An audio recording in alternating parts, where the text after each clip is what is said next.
ये बच्चों हमने फाइलम मस्टिगोफोरिया स्टार्ट किया हुआ था और उसकी एक क्लास हमने अभी तक डिस्कस की है जो थी क्लास फाइटो मस्टिगोफोरिया। आज हमने उसकी दूसरी क्लास डिस्कस करनी है जो जो कि क्लास जू मस्टिगोफोरिया है। अब इस क्लास को हम डिस्कस करने से पहले इसकी जनरल एटमोलॉजी देख लेते हैं। जू का मतलब होता है एनिमल लाइक या एनिमल। मेस्टिगो का लफ्ज यूज किया जाता है फ्लेजेलम के लिए या फ्लेजेला के लिए, और फोरिया का मतलब है बियर करना, मींस रखना। तो इनके नाम से हमें पता चल रहा है कि ये ऐसे ऑर्गेनिज्म हैं जिनके पास एनिमल की तरह कुछ करेक्टर है, फ्लेजेला है, और ये फ्लेजेला की मदद से लोकोमोशन करते हैं। तो हम अगर इस वर्ड के लिटरल मीनिंग की बात करें तो इसमें जू से मुराद है एनिमल। जू मीन एनिमल। मेस्टिगो का लफ्ज जो इस्तेमाल किया गया इसका मतलब है फ्लेजेला। मस्टिगो मीन फ्लेजेलम या फ्लेजेला। और फोरिया का मतलब है बियर, टू बियर या रखना। तो ये हम इसका लिटरल मीनिंग देख रहे हैं। फोरिया मीन टू बियर, रखना।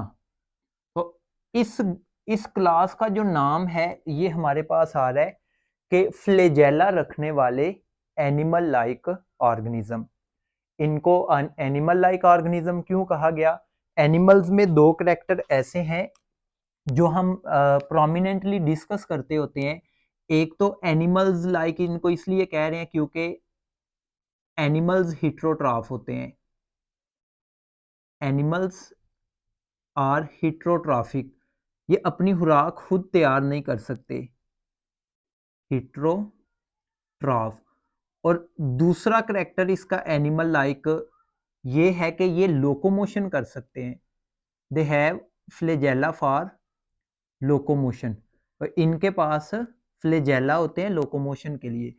इन दो करेक्टर की वजह से हम बोलते हैं ये एनिमल लाइक प्रोटोजोन है। तो जू मेस्टिगोफोरिया flagella bearing animal like organisms which are actually heterotroph, cannot synthesize their own food and they are motile, mean they can move, वो लोकोमोशन कर सकते हैं। अब इस ग्रुप के जो ऑर्गेनिज्म हैं अगर हिट्रोट्रॉफिक हैं तो उनके हिट्रो का मतलब होता है different, different modes of nutrition होते हैं। लेकिन हम यहाँ पर जो इनके अंदर न्यूट्रिशन का मेथड देखने लगे हैं वो है पैरासिटिक मोड ऑफ न्यूट्रिशन। हम पैरासिटिक जूमस्टिगोफोरियन को डिस्कस करने लगे हैं। मीन ऐसा जूमस्टिगोफोरियन जो कि पैरासाइट है। और इसकी हम एक एग्जांपल जो डिस्कस करेंगे वो है ट्राइपेनोसोमा। ट्राइपेनोसोमा ट्राइपेनोसोमा पैरासिटिक जूमेस्टिगोफोरियन है जो कि ह्यूमन के अलावा दूसरे मैमल्स के ऊपर भी पैरासाइट के तौर पे रहता है और ह्यूमन के अंदर एक डिजीज काज करता है जिसको हम बोलते हैं स्लीपिंग सिकनेस। तो ट्राइपेनोसोमा जो है ये पैरासिटिक मोड ऑफ न्यूट्रिशन से फूड लेता है, पैरासाइट है। और इसकी जो स्पीशीज, तीन सब स्पीशीज इस ट्राइपेनोसोमा की हम डिस्कस करेंगे। एक है ट्राइपेनोसोमा ब्रूसी ब्रूसी। ये एक्चुअली जो साइंटिफिक नेम्स होते हैं वो बाइनोमियल नोमेनक्लेचर के तहत हम उनको नाम देते हैं, लेकिन यहाँ पर ट्राइनोमियल नोमेनक्लेचर फॉलो होता है। क्यों? क्योंकि ये एक सब स्पीशी का नाम आपके सामने लिखा हुआ है और सब स्पीशीज के जो नाम है वो ट्राइनोमियल नोमेनक्लेचर के रूल्स के मुताबिक दिए जाते हैं। तो ये ट्राइपेनोसोमा ब्रूसी ब्रूसी एक इसका मेंबर है, सॉरी एक सब स्पीशी है। दूसरी है ट्राइपेनोसोमा ब्रूसी गैम्बिन्सी गैम्बिन्सी, ये इसकी दूसरी सब स्पीशी है। और एक और इसकी सब स्पीशी है वो ट्राइपेनोसोमा, वो मैं यहाँ पे लेबल कर देता हूँ, ट्राइपेनोसोमा ब्रूसी रोडिसेंसी। रोडिसेंसी ये इसकी तीसरी सब स्पीशी है। तो इनकी जो तीनों सब स्पीशीज हैं, ट्राइपेनोसोमा की जो तीनों सब स्पीशीज हैं, ये तीनों की तीनों सब स्पीशीज पैरासिटिक है। इनमें से जो मैंने पहली यहाँ पर ट्राइपैनोसोमा ब्रूसी का जिक्र किया हुआ है, ये नॉन ह्यूमन अफ्रीकन मैमल्स के ऊपर पैरासाइट के तौर पे एक्ट करती है। मींस के इंसानों के अलावा जो वहाँ पे मैमल्स पाए जाते हैं अफ्रीका के अंदर, उनके ऊपर पैरासिटिक है और ये उनके अंदर कोई डिजीज काज करती हैं। और बाकी जो दो हमने इसकी सबस्पीशीज बताई हुई हैं, ट्राइपैनोसोमा ब्रूसी गैम्बिन्सी और ट्राइपैनोसोमा ब्रूसी रोडिसेंसी, ये ह्यूमन के अंदर डिजीज काज करते हैं, जिसको हम बोलते हैं actually these are human parasites. Human parasites, ये ह्यूमन के पैरासाइट हैं और ह्यूमन के अंदर एक डिजीज काज करते हैं जिसको बोलते हैं ट्राइपैनोसोमियासिस पैरासाइट्स। ये ह्यूमन पैरासाइट्स हैं और ह्यूमन के अंदर जो डिजीज काज करते हैं उस डिजीज का नाम है ट्राइपैनोसोमियासिस। ट्राइपैनोसोमियासिस, ये ह्यूमन के अंदर डिजीज काज करते हैं। इसी डिजीज का दूसरा नाम है स्लीपिंग सिकनेस। स्लीपिंग सिकनेस, इस डिजीज को हमने डिस्कस करना है और इसकी ट्रांसमिशन कैसे होती है ह्यूमन तक, इसको भी डिस्कस करते हैं। ट्राइपैनोसोमा ट्राइपैनोसोमा ब्रूसी गैम्बिन्सी और ट्राइपैनोसोमा ब्रूसी रोडिसेंसी, ये तीनों चूंकि पैरासिटिक है, तो पैरासाइट्स जो होते हैं इनको ट्रांसमिशन के लिए किसी वेक्टर की जरूरत होती है। और यहाँ पर ट्राइपैनोसोमियासिस का जो वेक्टर है, जिसको स्लीपिंग सिकनेस हम बोल रहे हैं, इसका जो वेक्टर है वो वेक्टर है सीसी फ्लाई। टी साइलेंट है, इसको सेटसी फ्लाई भी पढ़ा जाता है, सीसी फ्लाई। ये एक इंसेक्ट है जो कि यहाँ पर आपके सामने ये मैंने इसकी डायग्राम ऑलरेडी ड्रा की हुई है। सीसी फ्लाई जो है ये दो तरह से रोल प्ले करती है। एक तो ये वेक्टर है, वेक्टर का मतलब होता है ये डिजीज को ट्रांसफर करती है। ट्राइपैनोसोम्स इस फ्लाई के जरिए, इस वेक्टर के जरिए ह्यूमन तक पहुंचते हैं। और दूसरा ये इंटरमीडिएट होस्ट के तौर पे भी काम करती है, इंटरमीडिएट होस्ट। इंटरमीडिएट होस्ट का मतलब है कि इसी फ्लाई की बॉडी के अंदर ये जो ट्राइपैनोसोम्स हैं ये एटलीस्ट वंस एसेक्सुअली रिप्रोड्यूस करेंगे। तो हम इसका दोनों तरह से रोल देखते हैं, वेक्टर के तौर पर भी और इंटरमीडिएट होस्ट के तौर पे भी। ये सीसी फ्लाई जो है जब कभी बाइट करती है इन्फेक्टेड पर्सन को, this CC fly bytes infected person, infected person जो होगा उसके पास ऑलरेडी ही ट्राइपैनोसोम्स मौजूद हैं। तो उसके जब ये उसको बाइट करती है तो उससे ब्लड मील के तौर पे ये ले रही है और उस ब्लड के अंदर ये ब्लड के जरिए ही ट्राइपैनोसोम्स भी इंजेस्ट कर लेती है। तो ट्राइपैनोसोम्स इसके डाइजेस्टिव सिस्टम, जिसको हम गट भी बोलते हैं, खासकर मिड गट रीजन के अंदर आते हैं और वहां पे आके वो एसेक्सुअल रिप्रोडक्शन से डिवाइड करते हैं, बाइनरी फिशन से वहां पे आके डिवाइड करते हैं। तो यहाँ पर इसका अगर हम डाइजेस्टिव सिस्टम की बात करें तो यहाँ पर गट रीजन के अंदर आके, मिड गट रीजन के अंदर आके ये डिवाइड करते हैं और अपनी शक्लो सूरत तब्दील करते हैं। तो जब सीसी फ्लाई बाइट करती है with in 10 days, with in 10 days, 10 दिन के अंदर जो ट्राइपैनोसोम्स इस सीसी फ्लाई के गट में पहुंचते हैं, they divide by asexual reproduction. For within 10 days the trypanosomes divide, trypanosomes they divide, और इनकी जो डिवीजन होती है वो बाइनरी फिशन की मदद से होती है, बाइनरी फिशन। ये बाइनरी फिशन की मदद से डिवाइड करते हैं, एसेक्सुअल मेथड है ये। अब जब ट्राइपैनोसोम्स इस सीसी फ्लाई के गट, खासकर मिड गट के अंदर डिवाइड कर रहे हैं, यहां पर ये ट्राइपैनोसोम्स मिड गट के अंदर तकरीबन 15 से 35 दिन तक डिवाइड करते हैं और अपनी शक्लो सूरत तब्दील करते हैं for 15 to 35 days, 15 to 35 days, 15 से 35 दिन के अंदर they change a number of body forms, they change their shape, change their shape, ये अपनी शक्लो सूरत तब्दील करते हैं। शेप चेंज से मुराद है इनकी सरफेस के ऊपर जो प्रोटीन्स होती हैं वो प्रोटीन चेंज होती हैं। अगर मैं आपको यहाँ पर एक ट्राइपैनोसोम का स्ट्रक्चर दिखाऊं, इसका स्ट्रक्चर किस तरह का होता है, तो इसका जनरल सा स्ट्रक्चर अगर हम ड्रा करें तो ये एक यूनिसेलुलर ऑर्गेनिज्म है। इसके अगर यूनिसेलुलर है तो इसके पास इसका न्यूक्लियस मौजूद है और बाकी के सारे भी ऑर्गेनल्स वगैरह मौजूद होते हैं। चंद एक ऑर्गेनल्स मैं यहाँ पर दिखा रहा हूँ इसके, एंडोप्लाज्मिक रेटिकुलम, राइबोसोम्स या चंद कुछ और ऑर्गेनल्स यहाँ पे मौजूद हैं। ये इसका साइटोप्लाज्म है। मेन चीज इसका जो स्ट्रक्चर है वो हम देखेंगे, इसके पास फ्लेजेलम मौजूद होता है जो कि एक बेसल बॉडी से राइज हो रहा होता है फ्लेजेलम, और ये फ्लेजेलम इसकी बॉडी के अराउंड इस तरह से पाया जा रहा होता है। तो फ्लेजेलम की वजह से ही हम इस क्लास का नाम पढ़ रहे हैं ज़ूमेस्टिगोफोरिया। क्यों? क्योंकि इनके पास फ्लेजेलम होता है। इस फ्लेजेलम की मदद से ही ये ट्राइपैनोसोम्स मूव कर सकते हैं, इनके अंदर मोबिलिटी या आप कह सकते हैं कि लोकोमोशन पाई जाती है। तो ये मैंने आपके सामने एक ट्राइपैनोसोम दिखाया है। ट्राइपैनोसोम इस सीसी फ्लाई के मिड गट के अंदर जाके डिवाइड करते हैं और एसेक्सुअल रिप्रोडक्शन से डिवाइड करते हैं, बाइनरी फिशन से, और वहां पर अपनी शक्लो सूरत तब्दील करते हैं।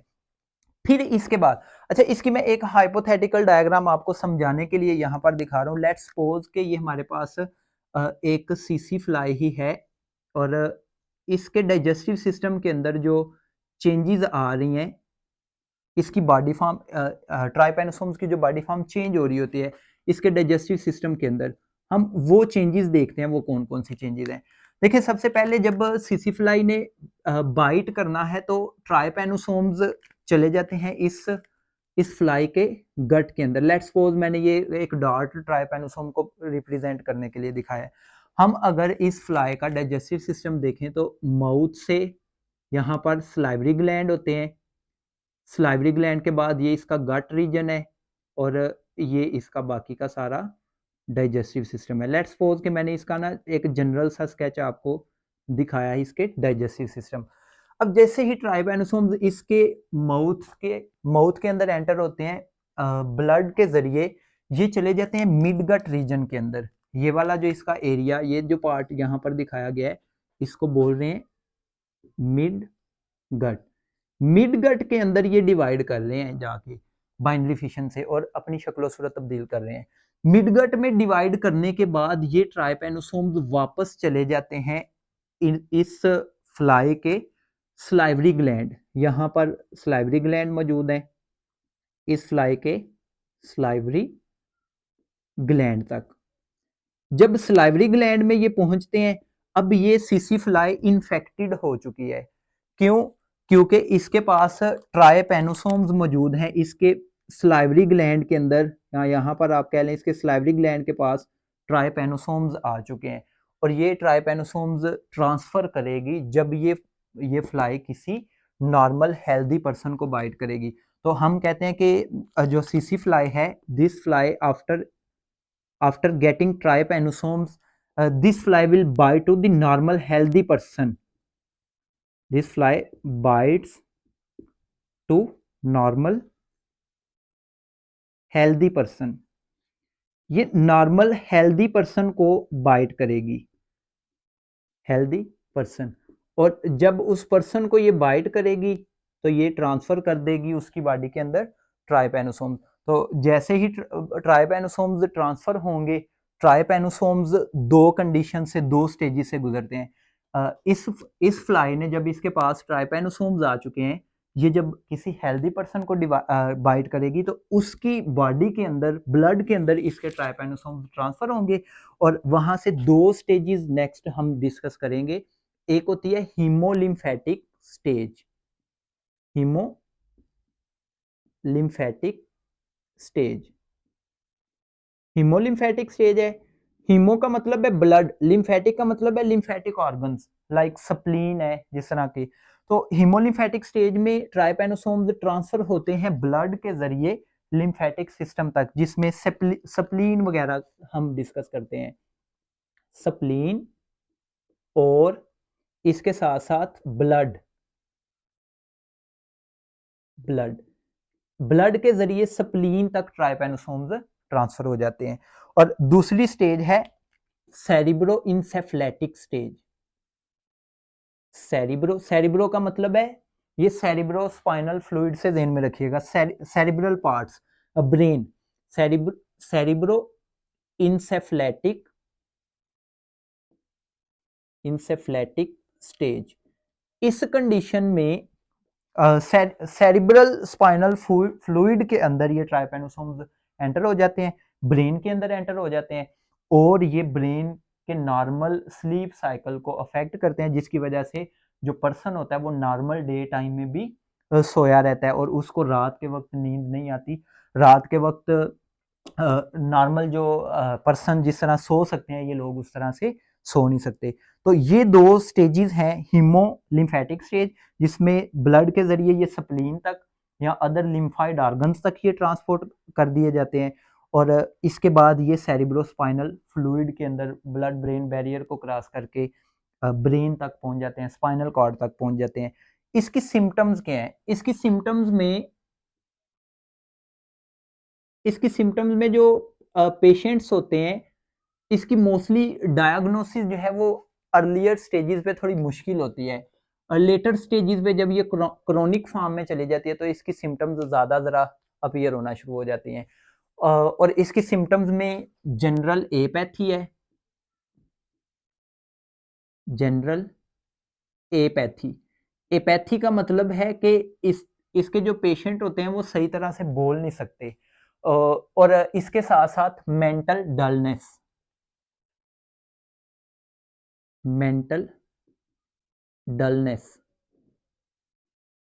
मेंटली तौर पे ये डल होना शुरू हो जाते हैं, मींस के इनका जो ब्रेन है वो नॉर्मल फंक्शनिंग नहीं परफॉर्म कर पा रहा होता।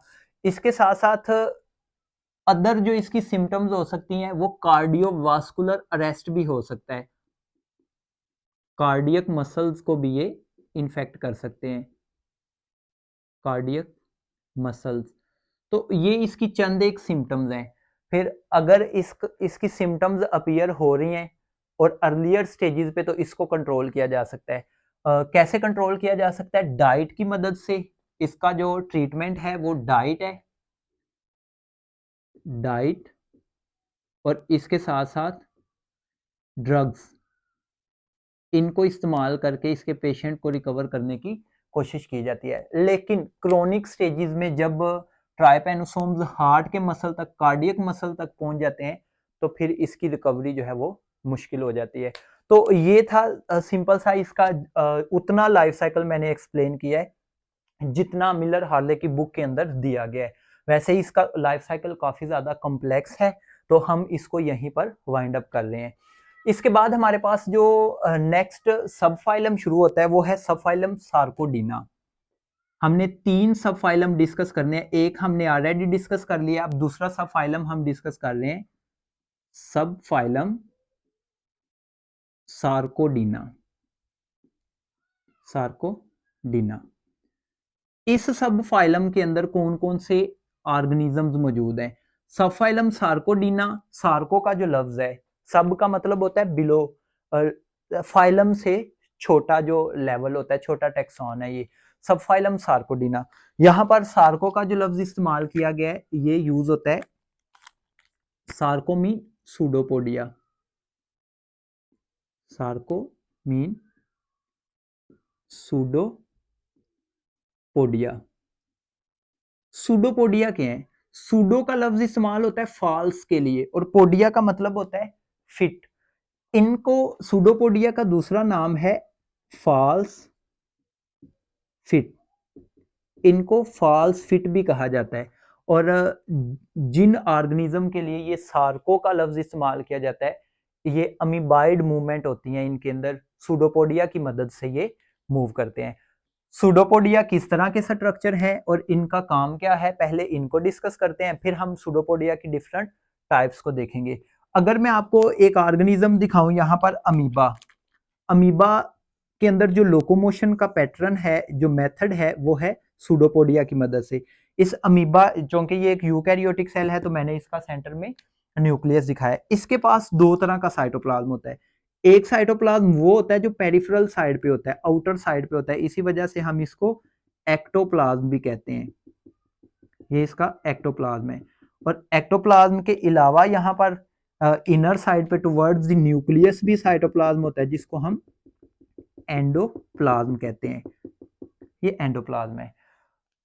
अब इनमें जब लोकोमोशन होना होती है तो इनमें प्रोटोप्लाज्म जो है, प्लाज्मा मेम्ब्रेन के अंदर जो कुछ भी है, इसको प्रोटोप्लाज्म भी कहा जाता है। प्रोटोप्लाज्म जो है ये एक्सटेंशंस बनाता है, टेम्परेरी एक्सटेंशंस बोलते हैं इनको। सूडोपोडिया को इसीलिए हम बोलते हैं these are temporary in nature, temporary protoplasmic extensions, protoplasmic extensions. ये आर्जी तौर पर बनने वाली एक्सटेंशंस होती हैं प्रोटोप्लाज्म की। क्या होता है इसमें, एक्टोप्लाज्म फ्लो करता है, प्लाज्मा मेम्ब्रेन को इस तरह से बाहर की तरफ मूव करवा दिया जाता है। और लेट्स सपोज यहाँ से भी मैं दिखा दूं, प्लाज्मा मेम्ब्रेन जो है वो बाहर की तरफ मूव कर जाती है। क्यों? क्योंकि इनके दरमियान में एक्टोप्लाज्म जो है यहाँ पर फ्लो करके इस डायरेक्शन में मूव कर जाता है। तो इस वजह से ये जो फॉल्स फुट लाइक स्ट्रक्चर बनते हैं, इन्हीं को हम बोलते हैं सूडोपोडिया, और यही टेम्परेरी सेल के प्रोटोप्लाज्म की एक्सटेंशन होती हैं। तो सूडोपोडिया की मदद से जो सब फाइलम सार्कोडिना के मेंबर्स हैं, ये लोकोमोट भी करते हैं, एक जगह से दूसरी जगह पर भी मूव करते हैं, और इसके साथ साथ ये फूड मटेरियल भी हासिल करते हैं। कैसे? अब मैं अगर इनका फंक्शन, सूडोपोडिया का फंक्शन बताऊं यहाँ पर, तो दो मेन फंक्शन सूडोपोडिया परफॉर्म कर रहे हैं। फंक्शन, एक फंक्शन है सूडोपोडिया का कि ये न्यूट्रिशन के अंदर हेल्प कर रहे हैं, न्यूट्रिशन। और दूसरा फंक्शन है सूडोपोडिया का लोकोमोशन या मोटिलिटी, लोकोमोशन। ये इसके दो मेन रोल हैं। न्यूट्रिशन में फूड को कैसे इनटेक करते हैं, फॉर एग्जांपल अगर यहाँ पर फूड मटेरियल मौजूद है, कोई फूड पार्टिकल्स मौजूद हैं, तो उसके इर्द गिर्द ये सूडोपोडिया मूव करते हैं दोनों साइडों से, और यहाँ पर एक वेजिकल लाइक स्ट्रक्चर बनता है, और एंडोसाइटोसिस की मदद से इस फूड को इनटेक कर लिया जाता है। तो ये जो फंक्शन और स्ट्रक्चर हमने सूडोपोडिया के डिस्कस किए हैं, ये अमीबा की लोकोमोशन में भी हेल्प कर रहे हैं, और इसके साथ साथ अमीबा को फूड मटेरियल के गेन में भी हेल्प करते हैं। अब हम देखते हैं टाइप्स ऑफ सूडोपोडिया। सूडोपोडिया की टाइप्स ऑफ सूडोपोडिया। सूडोपोडिया की टाइप्स कितनी है? सूडोपोडिया की 4 टाइप्स यहाँ पर डिस्कस की गई हैं। हम उन चारों टाइप्स को यहाँ थोड़ी थोड़ी डिटेल से डिस्कस करते हैं। पहली जो इसकी टाइप है वो है लोबोपोडिया। लोबोपोडिया, लोबो का लफ्ज इस्तेमाल किया गया है, ये थोड़े से ब्रॉड होते हैं। लोब का मतलब, यहाँ लोब से आप ज़हन में रखिएगा, थोड़े से ब्रॉड होते हैं। ऐसे सूडोपोडिया जो कि ब्रॉड हैं, और इनके अंदर एक्टोप्लाज्म भी मौजूद होता है और एंडोप्लाज्म भी मौजूद होता है। इनके पास दोनों तरह का साइटोप्लाज्म मौजूद होता है। इसमें अगर मैं लोबोपोडिया दिखाऊं तो यहाँ पर ये थोड़े से ब्रॉड एंड्स होते हैं, और इसको मैं इसीलिए थोड़ा ब्रॉड दिखा रहा हूँ यहाँ से, और यहाँ से आप देख लें, ये मैंने दो साइडें ब्रॉड करके दिखाई हैं। क्या होता है, सबसे पहले एक्टोप्लाज्म फ्लो करता है इस साइड पे। यहाँ पर एक्टोप्लाज्म हमने ग्रीन कलर से दिखाया, तो यहाँ पर मैं एक्टोप्लाज्म दिखा देता हूँ। एक्टोप्लाज्म फ्लो करता है, और इसके पीछे ही एंडोप्लाज्म फ्लो कर जाता है, और इस तरह से ये सेल एक्सटेंशन बनती हैं।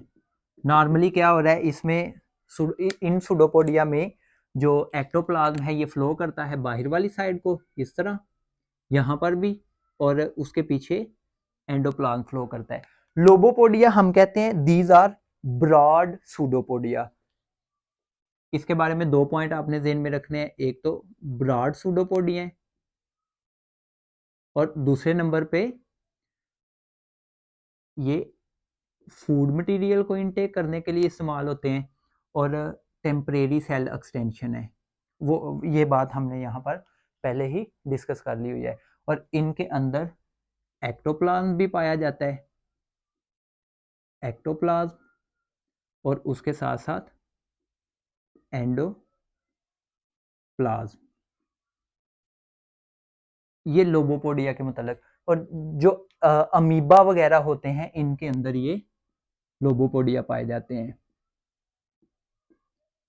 अमीबा के अंदर लोबोपोडिया पाए जाते हैं। इसके बाद आ जाते हैं फिलोपोडिया, दूसरी टाइप इसकी, फिलोपोडिया। इनके अंदर सिर्फ एक्टोप्लाज्म फ्लो करता है, और ये ज़्यादा ब्रॉड नहीं होते, लोबोपोडिया की तरह ये ब्रॉड नहीं होते। मैं पहले इसकी स्ट्रक्चर दिखाता हूँ आपको कि ये सूडोपोडिया किस तरह के होते हैं। और मोस्टली ये जो सूडोपोडिया है ये शेल्ड अमीबा के अंदर पाए जाते हैं, ऐसे अमीबा जिनके बाहर कैल्शियम कार्बोनेट, सिलिका या प्रोटीन का शेल बना होता है। यहाँ पर थिन सूडोपोडिया दिखा रहा हूँ मैं, मतलब ये ज़्यादा ब्रॉड नहीं होते, और ये कहीं कहीं से थिन लोब बना रहे होते हैं इस तरह, और इनके अंदर सिर्फ और सिर्फ एक्टोप्लाज्म फ्लो कर रहा होता है। ये एक्टोप्लाज्म है इनका, यहाँ पर भी एक्टोप्लाज्म। अब ये जो सूडोपोडिया होते हैं, इन सूडोपोडिया का एक काम फूड, दूसरा लोकोमोशन, और इसके साथ साथ ये कन्वेयर बेल्ट लाइक फैशन के अंदर मूव करते हैं। कन्वेयर बेल्ट लाइक फैशन से मुराद है, कभी इसकी प्लाज्मा मेम्ब्रेन एक्चुअली फ्लो कर रही होती है, कभी ये इस डायरेक्शन को फ्लो करती है, कभी ये इस डायरेक्शन को। इसलिए फूड पार्टिकल किसी भी जगह पर होगा तो उसको सूडोपोडिया तक पहुंचा दिया जाता है ताकि उसको इनगल्फ किया जाए। फॉर एग्जांपल, अगर फूड पार्टिकल यहाँ पर मौजूद है कोई फूड, तो उसको प्लाज्मा मेम्ब्रेन की मूवमेंट की वजह से, कन्वेयर बेल्ट लाइक फैशन की वजह से सूडोपोडिया के दरमियान में लेके आ जाएगा। यहाँ से बाद में फिर एंडोसाइटोसिस होगी और फूड मटेरियल को इनटेक कर लिया जाता है। तो फिलोपोडिया का इसमें एक दो पॉइंट जो आपने ज़हन में रखने हैं, एक तो इनके पास एक्टोप्लाज्म होता है, सिर्फ एक्टोप्लाज्म, ये थोड़े से थिन होते हैं, थिन, और ये कन्वेयर बेल्ट लाइक फैशन में मूव करते हैं, belt like fashion. Conveyor belt like से मुराद है, जिस तरह आपने देखा होगा आजकल रोड बनाने के लिए वो बुलडोजर बड़े बड़े इस्तेमाल किए जाते हैं, उनके ऊपर बेल्ट लगा होता है, तो जिस तरह बेल्ट मूव कर रहा होता है, इसी तरह इसकी प्लाज्मा मेम्ब्रेन भी फ्लो करती है, और जिसकी वजह से ये फूड मटेरियल को कैप्चर कर सकते हैं। Filopodia mostly these are present in shelled amoeba, shelled amoeba, shelled amoeba के अंदर ये सूडोपोडिया पाए जाते हैं। इसके बाद आखिरी सेकंड लास्ट टाइप है हमारे पास रेटिक्यूलोपोडिया। यहाँ पर जगह कम है तो मैं इनकी जस्ट डायग्राम आपको दिखा देता हूँ। रेटिक्यूलोपोडिया, रेटिक्यूलोपोडिया, और इसके साथ दूसरी टाइप है एक्टिनोपोडिया। रेटिक्यूलोपोडिया और एक्टिनोपोडिया में क्या फर्क है? रेटिक्यूलम का लफ्ज आपने सुना होगा, रेटिक्यूलम का मतलब होता है नेटवर्क, जिस तरह एंडोप्लाज्मिक रेटिक्यूलम। रेटिक्यूलोपोडिया जो है ये नेटवर्क लाइक होता है। These are just similar to the filopodia, they have ectoplasm but they are different from the filopodia in that they are having branched pseudopodia. इनके पास सूडोपोडिया जो है वो ब्रांच्ड होते हैं। तो मैं इसकी यहाँ पर छोटी सी एक डायग्राम दिखा देता हूँ इस तरह से, और ये इसका न्यूक्लियस। अब इसमें फर्ज करें यहाँ पर मैं कह देता हूँ जी ये एक सूडोपोडियम बना है, ये सूडोपोडियम बना है, या मैं कह देता हूँ एक सूडोपोडियम यहाँ पर बना है। तो ये सूडोपोडियम ब्रांच्ड होते हैं इस तरह से, एक सूडोपोडियम, यहाँ से सूडोपोडियम राइज हुआ, यहाँ से, और यहाँ से सूडोपोडियम राइज हुआ। ये फ्यूज्ड होते हैं और ब्रांच्ड सूडोपोडिया होते हैं। हाँ, यहाँ से आप इधर ब्रांच दिखा दें, तो ये एक नेटवर्क सा बना देते हैं सूडोपोडिया का, इसलिए हम इनको रेटिक्यूलोपोडिया का नाम दिया जाता है। इसकी एग्जांपल मैं बता देता हूँ, ग्लोबरजीना, ग्लोबर जीना। ये फोरामिनीफर्स वगैरह या हेलियोजोयन जो होते हैं उनके अंदर पाए जाते हैं। फोरामिनीफर्स जो कि शेल्ड अमीबा में आ जाते हैं। इसी तरह से एक्टिनोपोडिया ऐसे सूडोपोडिया जिनके अंदर एक्टिन फिलामेंट पाया जा रहा है। आप इसके नाम से ही इसको एनालाइज कर सकते हैं कि इन सूडोपोडिया के अंदर एक्टिन प्रोटीन के फिलामेंट होते हैं। अगर मैं यहाँ पर एक सूडोपोडियम दिखाऊं इस तरह से एक्टिनोपोडियम, ये एक्टिनोपोडियम, इसमें सेंट्रल एक्सिस पाया जा रहा होता है, सेंटर से एक प्रोटीन का एक्सिस होता है। अगर यहाँ पर मैं सूडोपोडियम दिखा रहा हूँ तो इसके अंदर भी एक सेंट्रल एक्सिस पाया जा रहा होता है, और इस एक्सिस के अराउंड जो साइटोप्लाज्म होता है दैट इज हाईली अडहेसिव। इसके इर्द गिर्द अडहेसिव साइटोप्लाज्म होता है। लाइक ये मैं इसके ग्रीन कलर से इसका साइटोप्लाज्म, अडहेसिव साइटोप्लाज्म दिखा रहा हूँ। अब इसमें होता क्या है, जो फूड पार्टिकल यहाँ पर एंटर होता है सूडोपोडिया के अंदर, उसको इस एक्टिन फिलामेंट के अलोंग क्या कर दिया जाता है। एक्टिन प्रोटीन आपको पता है कंट्रैक्टाइल प्रोटीन है, तो ये किसी हद तक कंट्रैक्ट करते हैं, और जो फूड पार्टिकल इसने एंडोसाइटोसिस की मदद से, लेट्स सपोज मैं कहता हूँ ये रेड कलर का स्पॉट इसका कोई फूड मटेरियल है, इसको एंडोसाइटोसिस की मदद से इनटेक कर लिया गया। अब जब एंडोसाइटोसिस की मदद से इसको इनटेक किया गया तो इसमें क्या हुआ, ये इससे फूड मटेरियल इसके सूडोपोडिया के अंदर, और अब इसको इस सेंट्रल एक्सिस के अलोंग क्या किया जाता है, ट्रांसपोर्ट किया जा सकता है, और इसको लाइसोसोम के पास भेजा जाएगा जहां पर इस फूड को फर्दर डाइजेस्ट कर दिया जाता है। एक्टिनोफेरियस ये इसकी एग्जांपल है जिनके अंदर एक्टिनोपोडिया मौजूद होते हैं। यहाँ पर जगह कम है तो मैं इसका नाम नहीं लिख रहा, मैं वैसे बता देता हूँ एक्टिनोफेरियस उनके अंदर एक्टिनोपोडिया पाए जा रहे हैं। तो ये थी क्लास ज़ूमस्टिगोफोरिया हमारे पास।